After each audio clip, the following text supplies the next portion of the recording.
জামাত ইসলাম ভাই কোনদিন রাষ্ট্র পরিচালনা করেছে? কোনদিন রাষ্ট্র পরিচালনার ক্ষমতায় ছিল? সবসময় দালালি করেছে। 5ই আগস্টের পর যে সমস্ত অস্ত্রাগার লুট হয়েছে, জামাতের শীর্ষ নেতাদেরকে গ্রেফতার করলেই পাওয়া যাবে অস্ত্রের সন্ধান।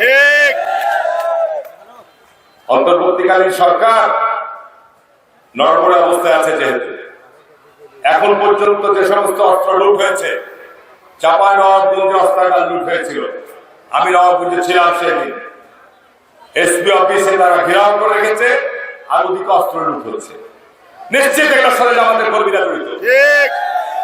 দেশে অস্থিরতা, গোলযোগ, বিশৃঙ্খলা, মুখ তৈরির কারণে আমি প্রশাসনকে অনুরোধ জানাবো, সেনাবাহিনী, র্যাবকে অনুরোধ করবো, প্রযুক্তির মাধ্যমে সমস্ত অস্ত্র উদ্ধারের আপনারা দ্রুত ব্যবস্থা গ্রহণ করুন। নাহলে এই সমস্ত হুঙ্কার দেয় কিভাবে? নির্বাচন অ্যাকচুয়ালি তো জামাত গণতন্ত্রে বিশ্বাসী কোন রাজনৈতিক দলই নয়।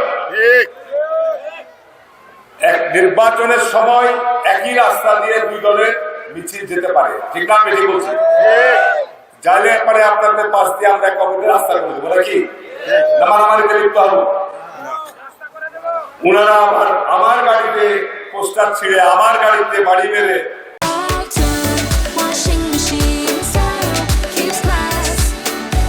উনারা আবার নবাবগঞ্জে হুঙ্কার দিচ্ছেন, হারুন পাকে দেখে যা, রাস্তায় তোর বাপেরা।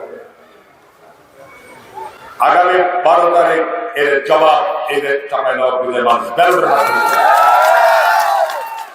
হারুনের চুরি করে রাজনীতিতে নামে নাই। 96 সালে চাঁপাইনবাবগঞ্জের মানুষ জামাতের বিরুদ্ধে হারুনকে রায় দিয়েছে। একবার না, দুবার না, 5-5বার রায় দিয়েছে। সুতরাং চাঁপাইনবাবগঞ্জে যদি সন্ত্রাসের নগরী বানাতে চাও, চাঁপাইনবাবগঞ্জে যদি রক কাটা, ঠ্যাং কাটা রাজনীতি চালু করতে চাও, যারা এই কাজে নামবে তাদেরকে কঠোরভাবে আইনের মাধ্যমে দমন করা হবে। জামাত ইসলাম ভাই কোনদিন রাষ্ট্র পরিচালনা করেছে? কোনদিন রাষ্ট্র পরিচালনার ক্ষমতায় ছিল? সবসময় দালালি করেছে।